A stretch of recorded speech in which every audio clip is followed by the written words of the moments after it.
Means we're good. There we go. All right. The time is now April 24th, 4:02 p.m., and we will call the meeting to order. And the first order of business is the approval of the February 20th, 2024 Personnel Committee minutes.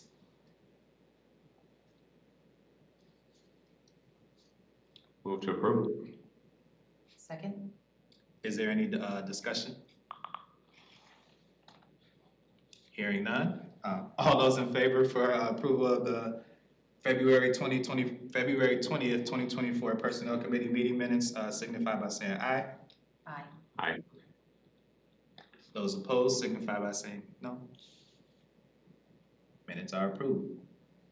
The next order of business is the public appearance for non-agenda items, and it doesn't look like we have any.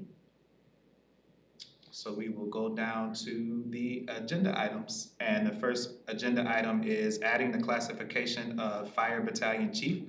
And I'm assuming I'm gonna turn that over to our interim fire chief to discuss this topic. The floor is yours, sir. Yeah, thank you. So working closely with Sarah and HR staff, we're proposing a new position within the fire department, the battalion chief.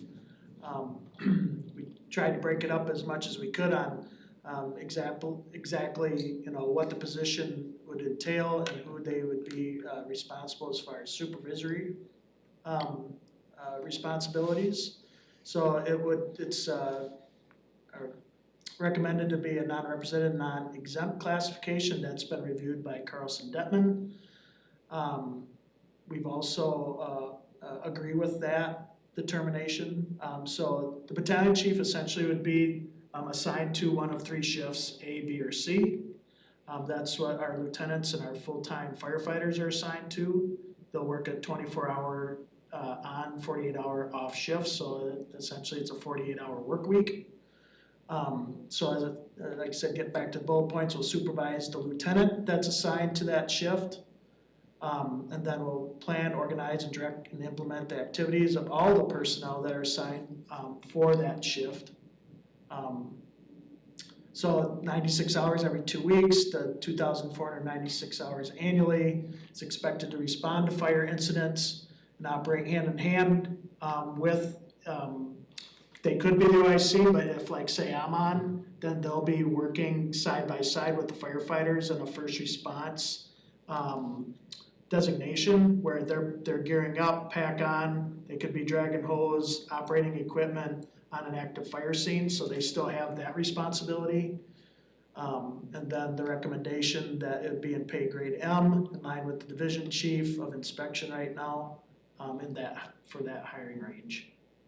And for the members, so we have a consultant that we send all of our positions to for identifying where in the pay plan it should go. So they use a point factor system where basically they apply points to things like qualifications, the level of responsibility, discretion, a number of factors, and then that's how we get that recommendation. For this position, we also wanted a Fair Labor Standards Act evaluation on whether it should be exempt or non-exempt from overtime. So due to the fact that this position is going to be on the front lines at times, helping to suppress the fires, they did find it to be a non-exempt, eligible for overtime position. So that's where the recommendation comes in.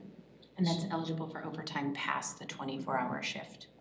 Like that's considered the normal, and then like hour 25 would be overtime.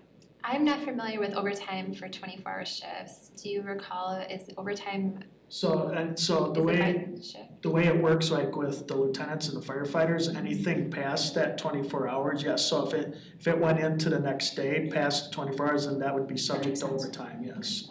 Because they're on their regular rotation. That's where you get the 48 hours a week, the 96 hours every 2 weeks. Yep. So yes, if they're scheduled to work even like on their regular shift, anything beyond that is subject to overtime. Sure. Or on an off day, I assume? Off day, yes, correct. If they were required to come in. Exactly, yep, if they were, and even, for sure mandated. But, one of the big factors in this new position is, we're a combination fire department. meaning that we have full-time staff and paid on call, paid on premises staff, which we commonly refer to as POX.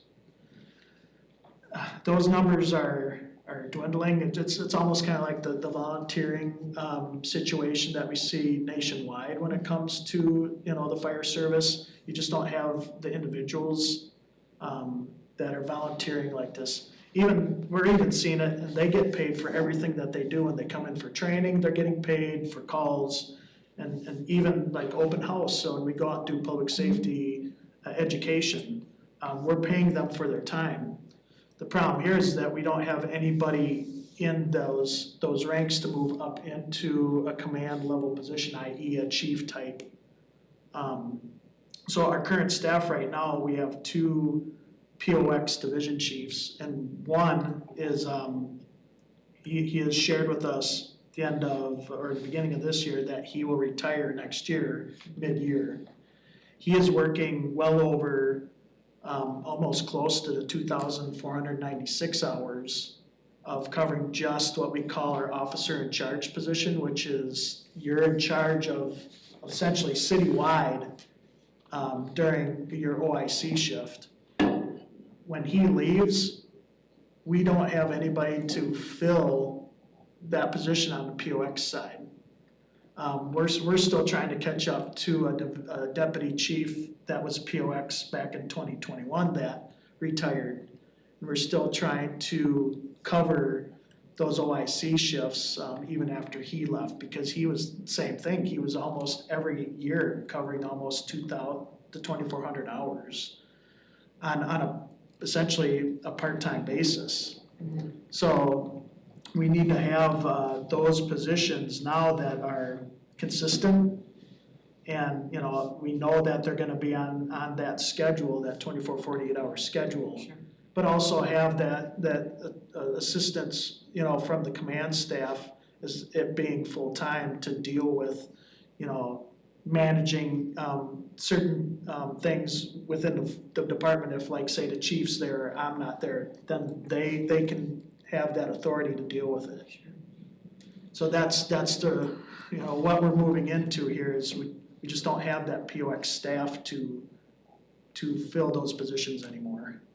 So we have an org chart up here too, so you can see the division chief of prevention and inspection is in the same pay grade as this new battalion chief. So essentially it's going to be, you know, it'll be in that division line for supervisory. So the division chief of inspection doesn't currently supervise any employees, but it does all of the fire inspection. So it's kind of nice to have them both in the same pay grade at this time. Yeah, and I apologize, I have an updated organizational chart, but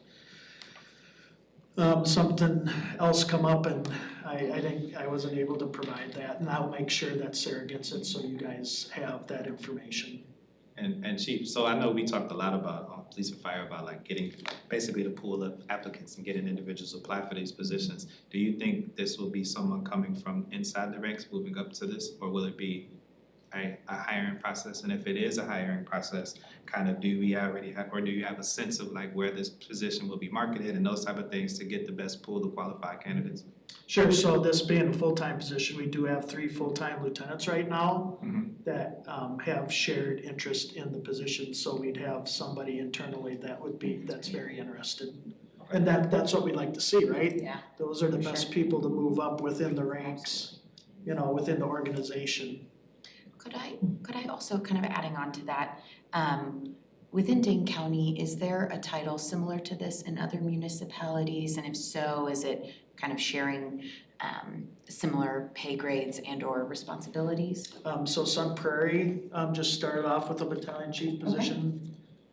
Very similar in growth patterns and Yes, size, yeah, which is that we important. definitely look at, like Sun Prairie, Middleton. I'd have to double check as far as how they have chiefs. Yeah. But as far as, you know, comparable on how they work in their shifts, I'm not as familiar. Then we looked at a little bit bigger municipalities, as far as like, you know, a bunch around in the Waukesha or Milwaukee County area. there's where you see a lot of the 24, 48 hour, or the shift working battalion chief Sure. types, or sometimes they're not necessarily a battalion chief, they could be called a division chief. But they'd be similar with what the responsibilities of this position would be. So we did look, and like I said, that the good thing about having that evaluation by Carlson Detman also looks at comparables too Yep. of cities of about the same size.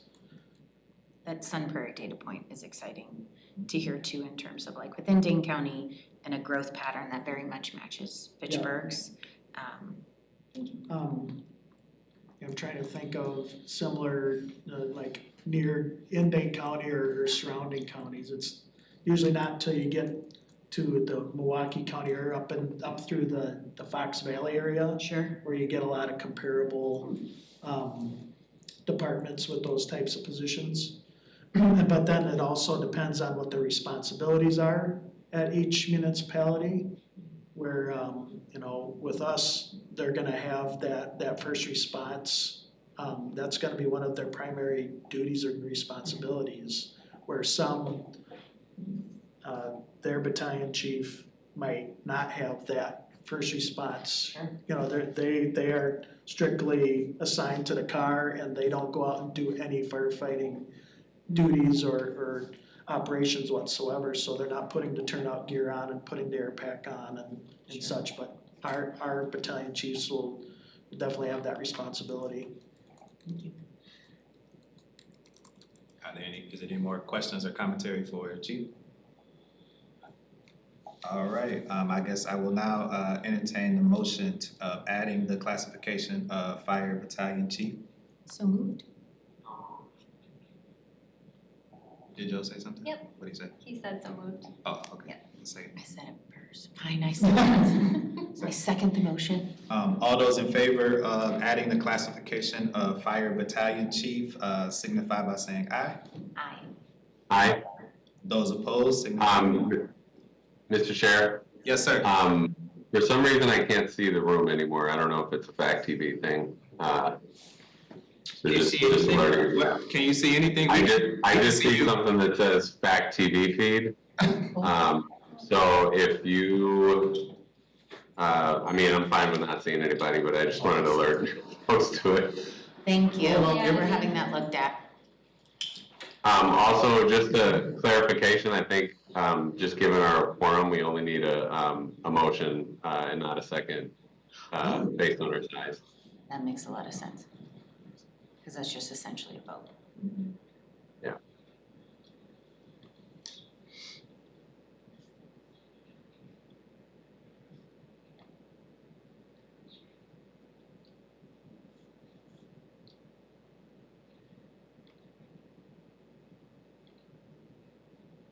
I can see you all now. Oh, great. There we go. Thank you. Thanks. Thanks, Kai. Yes, so again, per Robert's rule, and thank you for that, Joe. Given our size, we only needed the motion in a second, so it passes. Thank you. Thank you. Next agenda item for 4B is adding the classification of principal engineer. Great, so up here we've got the org chart. We have the current structure on the left-hand side and then the right-hand side, the proposed. So we're really looking to add another tier of management. If I go on to the next slide here, this is a new non-represented exempt position, exempt from overtime. It supervises the senior project engineer, the project engineer, and the engineering technician. This is a professional administrative supervisory engineering role that basically has a specialization. So if you look at the engineers, and I've got Tim here, the Director of Public Works, who can speak to this more, but we have different focus areas in engineering, so we've got transportation, environmental, and utility. Potentially we could have a principal engineer in each one of those units of specialization. So we sent the job description to our compensation consultant, and it did come back in pay grade M, which is the same as battalion chief, ironically, but it would be an exempt level position. So if you have any questions, Tim is here too to kind of explain maybe why we wanted to add another tier of supervision.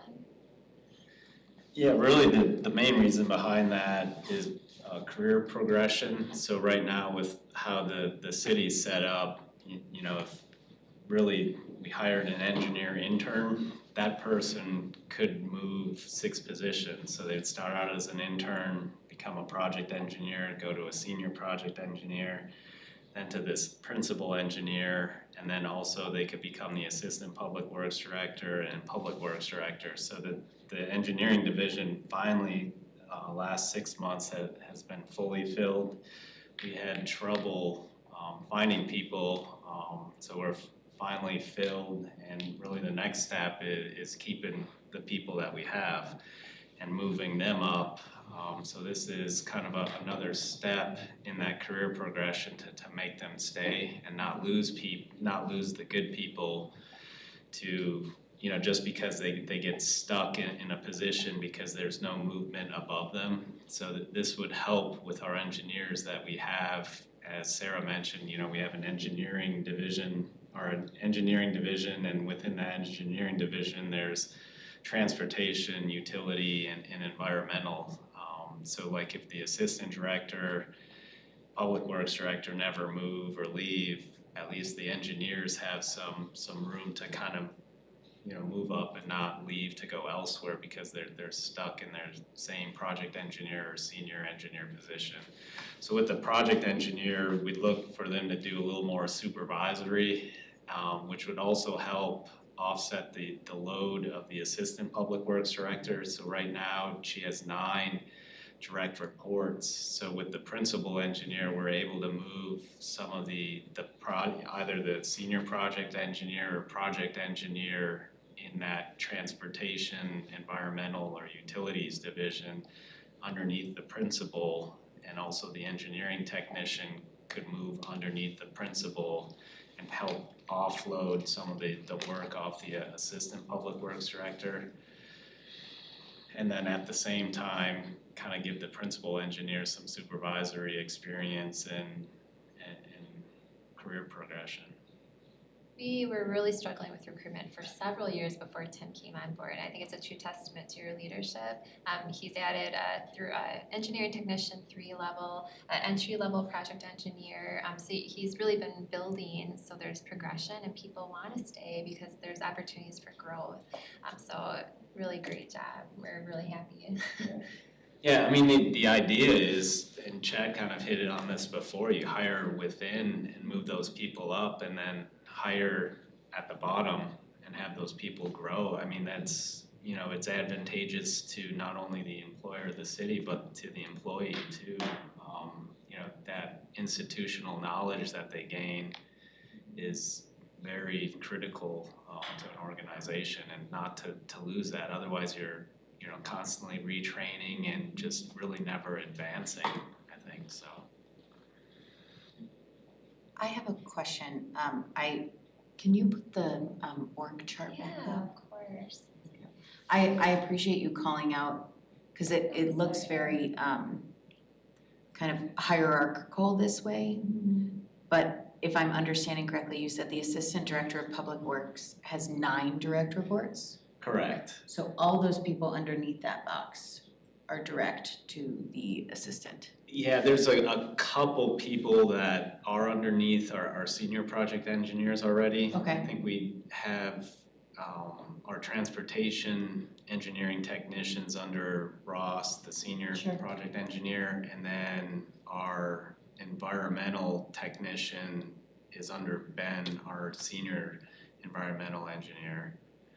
So I guess those 2 technicians aren't underneath the assistant. I mean, either way, Everyone else though is, the 3 interns are, Okay. all the senior project engineers are, the regular project engineers are. So she has, right now, Tracy's our assistant public works director, has 9 direct reports. which like I've had 12 and my like secret number is not 8 is my like limit. And so at one point I had 80 developers reporting to me and I think I lost my mind. But I really appreciate like the added responsibilities to, and to your point, giving that growth opportunity, because we don't want to lose this talent to private industry or areas where we really can't compete. Do you have I didn't notice in here like years of experience. In the job description, I'm gonna bring up something here, so let me just stop my share. Yeah, it's in the, if you click the little, I don't know if you're looking at the agenda, but if you like I click on, downloaded the packet. it's easier in the other one, cause you can just click it and then it'll pull it up on the right-hand side, and then it'll show you the position description. It's the documents that like go along with it. But It's here, on- but I it's on got the it up screen. here for you Eventually too. learn how to. But I got up here too, this is the project engineer and the senior project engineer, so that you can kind of see, kind of put them together, because the goal, is that they will be a natural progression. So your project engineer is brand new, doesn't have any experience, and then morphs into a senior project engineer, and let's take a look at that experience first, and then I can show you the principal. So if you kind of go down here, it's going to show you, project engineer, so bachelor's degree required, but no years of experience. Senior, bachelor's degree and a minimum of 4 years of experience. Okay. Yep, so right in this area. The senior, which is also different in that we need that professional engineer certification. So that one, they're definitely at that higher level. And then the principal engineer, bear with me here. I may not have that one handy, but it was in the packet. Do you says, have it in front of you? Yeah, Thank what do you wanted the number of years of Just the experience that we're trying to, So a bachelor's degree from accredited college in civil engineering or related field. 5 years. A Okay. minimum, yeah, oh, you got it? Yeah, Okay. I finally found it, 2 years experience supervising lower level. Okay, Including 2 years of supervisory experience. Yep, you got that. no, I appreciate that. I also like that it's a mix of experience and longevity and not just like, you have to be in your role for 15 years before Oh, you yeah. get promoted, Yeah. which can get frustrating. Okay, that was my only question, thank you. Any other discussion? Sounds good. So now I'll entertain the motion of adding the classification of principal engineer. So moved. Move to approve. Joe, you must can't hear Nicole, like I did that the second time, but, can you just? No, there's a delay. If either of you have ever been in a council meeting with Dave Herb while he's on Zoom, I am like about 3 seconds after everybody else. That's awesome. Could we just get a second from you then, Joe? Second. All right, thank you. So it was moved and properly second, which passes under our quorum allocations for the small committee. So we will transition to item 4C to amend the paid parental leave policy. Yeah, so this was a brand new benefit that we put forth in 2024. So it was paid parental leave equivalent to 2 weeks for, this was a policy just for non-represented employees, meaning those not represented by police and fire contracts. The goal was that when it comes to contract negotiations this year, that they can negotiate a paid parental leave benefit into their contract. In retrospect, we did meet with the unions earlier this year, and I don't know that would have been something at the top of their list. So we really just want to provide that benefit to everyone. So we are hoping that effective 1/1 of 2024, so we would go back to anybody that has already had a baby this year, because we have had almost 10 employees and quite a few in the police department. We would like to just be able to afford paid parental leave for everybody, all city employees, and then also identify what the calculation is for 2 weeks. It's not just 80 hours, because our full-time firefighters are working 96 hours in a 2-week period. So making sure that we're identifying the calculation of 2 weeks is 96 hours for a full-time fire employee, and then 80 hours for a full-time non-fire employee. And so we've already talked to both the fire and the police union, and I already have updated MOUs. If this gets approved tonight, that then we take the MOUs to council, and then we can put those into place so that people can get paid parental leave earlier that have already had it. Sarah, can I clarify the Absolutely. 96 hours for full-time fire employees? Is that for represented fire employees at 96 hours versus non-represented at 80, or is it based on shift, regularly and consistent shift? Because what I'm So- thinking about obviously is is a chief or the business administrative services manager, those positions which are typically 80-hour-a-week It's based on your positions. regular and consistently assigned shifts. So if there's a deputy chief that works 28 hours in a year, you're working 80 hours in a 2-week period, so it would be 80 hours then for someone like you, for example. And then, oh, go ahead. Was there something else? No, I just want to thank Sarah for that clarification. And also, so I'm new to this part of it, but like, so is paid parental leave the same as like maternity or paternity leave, or is this in addition to? Nope, that's exactly it. So right now, if someone becomes pregnant, wants to go out on leave, they have to use any of their accrued time, they have to use their personal time to take off. We don't have any kind of paid leave. This gives them just 2 weeks. We tried for more, but we'll try for more next year during the budget process. But we got 2 weeks, so basically then they don't have to use vacation time or PTO time, sick time. What was the impetus around why the 2 weeks instead of, what is it for normally? Like, isn't it like 4 weeks or something? There is no nationally mandated parental leave in the United States of America. Normally, employers recognize 6 weeks for vaginal birth, 8 weeks for cesarean birth, but the only law is that an employer can't give away your job for X amount of weeks because you're pregnant. But normal private industry will do that 6, 8, or some will do a 12, but it's. We allow 12 weeks for FMLA for them to be out, but as for if that time is paid or unpaid, at least this will guarantee that at least 2 weeks of those 12 weeks that they're out will be paid.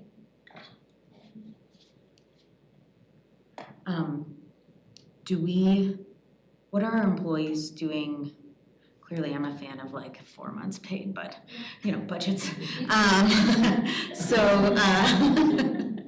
I worked for a European company, so it was very interesting to watch the dynamic. Do our employees currently like try and get disability insurance and then use that to? They do, but it's only moms going out that are having a baby that get the disability, and it's only the equivalent. There's a 30-day waiting period, so basically they get 2 weeks if it's a vaginal birth and 4 weeks if it's cesarean. Yeah. So it's not much time. No, it's ridiculous. And it's 75% of your earnings, it's not even Right. 100%. Yeah. Does this also apply to those adopting Yes. or fostering? Yes. Great. Adopting, not fostering at this Okay, point. okay. Yeah. But adopting. Yes. Yep. And from a paid perspective, if an employee elects to use, they do get accumulate 4 hours of sick leave every 2 weeks that can be utilized to have a paid FMLA, or they're also able to use any accumulated vacation or comp time. And we also instituted a policy last year, the year before, that does allow employees who are expecting, say they've learned that they're expecting a child in September, that will be arriving in the spring of the following year, the ability to carry over some of that accrued time into the following year, more than is typically allowed in those situations. So the city has done a number of steps to at least help facilitate the FMLA to be a bit more attractive for its employees. Question, and then with, how does it go? Is it sick leave that like if you like can keep it, like you can bank it as much as you want and then like roll it over into like retirement and all that stuff? That's the same? Okay. The city does have a policy allowing that, yep. Okay. Although it is capped at 1,400 There hours, is a 1440, I think it is. Okay. Yeah. It takes you many, many years to get to that. Yeah. Like 15 years. Yeah, it's a, yeah. Yeah. Gotcha. It's at least, 13, 14-year process, assuming you didn't use a single hour Right. to get there, yeah, It takes a while. Yeah. Alrighty. So entertain a motion to amend the paid parental leave policy. So moved. So moved. I'll second that. It's been moved and seconded, so it passes. And then item 4D is the natural progressions to be approved administratively. Yeah, so right now we bring all reclassifications to the personnel committee for your approval. Are you looking for something? I was just looking at my downloaded packet Oh, and okay. that isn't in there. Oh. So I was just looking. Yeah, I don't know that there's an attachment, it's just on the agenda, so Okay, there's no. perfect. Yeah, you know. I will just pay attention. So we do have some classifications where they have like a natural 1 through 3 series. For example, code enforcement inspector, there's a 1, a 2, and a 3 level. Engineering technicians, we have the 1, 2, 3 level. And then we have a project engineer and a senior project engineer. So what our goal is that with these 3 classifications, we would work with the department head, and if they have it budgeted, that they have, for example, a code enforcement inspector 1 that they know is going to be a 2 next year. They put it in their budget that they would move to a 2. They would have to confirm that they meet the qualifications, that the department has the need, and then we could basically, city administrator would approve that movement, and it would be effective the pay period following when the city administrator approves it. So it gives a little more flexibility for these really simple, regular, just 1 to 2, 2 to 3. And I'd like to share my screen so I can kind of give you a glimpse of this code enforcement inspector 1, for example. If you look at this series, this class specification, it shows you that to go from a 1 to a 2 to a 3, there is some years of experience required. So it's not, the incumbent would still have to meet these years of experience, and there's even different licenses or certifications that they have to receive. So how this would work is John, who's the building inspections manager, would come to human resources and say, yep, I know that one of my inspectors are going to be taking this test, and they're going to have the amount of years of experience. So I'm going to put in my budget for the following year, and then if they pass the test and they meet those years, then they can come to HR, and then we'll go to Chad for approval. And again, this is only for code enforcement inspector 1 through 3, engineering technician 1 through 3, and then the only other unique one is this senior project engineer, or the project engineer to senior project engineer. And the reason that one's a little different, it doesn't have a 1 through 3 series, is let me get back to the slide here.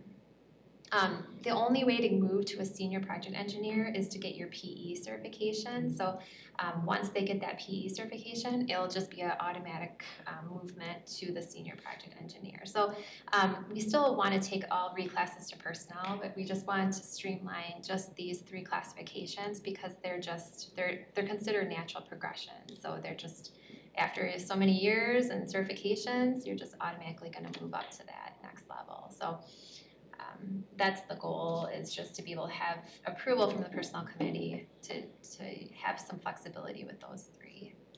With these natural progressions, is it predicated upon the budget allotment for those movements? So like, Exactly. so somebody wouldn't go from 1 to 2 even if they didn't have the money for it, even though, you know what I'm saying? Exactly, yep. So for example, John would have to know next year one of his employees are going to be moving up, so he has to put it in his budget for budget presentations in the fall. So yeah, he's got to have it in his budget in order to move someone to that next level. Without the money in the budget, or if the person not meeting the qualifications, then they can't move on to that next level. Is there a concept that the city has, like in private industry, we have like PIPs, like performance improvement plans. If an employee needs a growth plan or isn't in good standing for some reason, do we have a similar construct? And if so, would that prevent this natural progression from happening? So we do have a performance improvement plan, and we have used them in the past. And yeah, if someone is on a PIP, they're not going to move to the next level. They have to be in good performance standing. So. And how often are performances done? Is it done like mid-year, end of year, or just end of year? Yeah, so we have merit increases or performance evaluations Okay. every anniversary. So it's due, so it's at least once a year. Yep. Just one more point, just clarification. Are they like 360-degree evaluations, or is it literally from the a manager to the employee? For department heads, it is 360. For everybody else, it's just the supervisor and the employee. Gotcha. Anything else? Joe? Nothing on my end. Alright, so we will entertain the motion for natural progressions to be approved administratively. The one time we wait, he don't do it. We both paused. So moved. So moved. Seconded. Got it, so it's been moved and seconded, so that passes as well. Transitioning to agenda item number 5, which is announcements. Does anyone have any? We've been at a lot of job fairs. So actually right now, we've got someone from police and fire at the Madison College Bilingual Job Fair. We were at Madison College last week and Black Hawk Tech for 2 law enforcement job fairs. So we're really trying to get out there. So just sharing just a few job fairs. Kind of exciting. Do you want to mention briefly, I don't want to put you on the spot, but at least the Attract NeoGov Yeah, software, this would be a good opportunity to kind of talk about that. absolutely. Yeah, so I we, mean, I know I'm not expecting a demo, but Oh, okay. but just, like I said, I didn't want to put you on the spot, but you had a nice presentation at the department head yesterday on that, absolutely. so I We think have you some should new recruitment software, so we're really struggling with police officers. So this gives us a chance to reach thousands of passive job seekers. So anybody who's ever applied for a government job, we have access to all their emails, and they've given permission for people to contact them. But basically, we'll be able to send. I'm actually going to do this tomorrow, where we have a hiring campaign, and we can send these emails just to invite them to come check out Fitchburg. So we can actually identify radius, their experience. So I have one that I'm going to send just for law enforcement, people who are already working as a police officer, because we're looking for people with experience. And then I'm going to send an email campaign for those that are maybe haven't thought about it, but maybe might be curious. So it's just another way for us to reach people. So we're really excited about this new recruitment software. And if you get a chance, if you look at the city's website and you look at our jobs, you'll see it's going to take you to a brand new landing page where we were able to kind of brand ourselves and show off who we are as an employer beyond just what our job openings are. So things like our benefits, what we're doing with DEI, who we are, if you need help, how we can help. So there's a lot out there. So we've been busy in HR, just trying to just get more attractive out there and see who we can bring in. With that database, that sounds kind of cool. Like, is there just like radius information in terms of location, or does it give you like demographic data and stuff about them too? Not demographics, but radius. Gotcha. But experience, bilingual abilities in there. So there are some capabilities for getting into more, looking at breaking it down a little bit more. Gotcha. Yep. Thank you, Sarah. Yeah. Any other announcements? Cool. Well, I'll just say I'm happy to be here and be appointed chair to this committee, and working with you all throughout this process and getting to know everyone on a more deeper and intimate level. And of course, it's always a pleasure working with Nicole in the past. So I don't know if you want to say anything. I'm equally as excited to be here.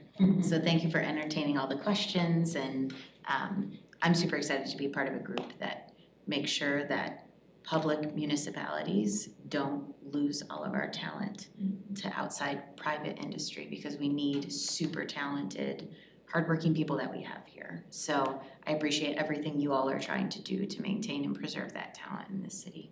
So thank you. All right, if that concludes the announcements, we will go to our last agenda item, which is adjournment. I move to adjourn. Move to adjourn. I second. It's been moved and seconded. We are meeting adjourned.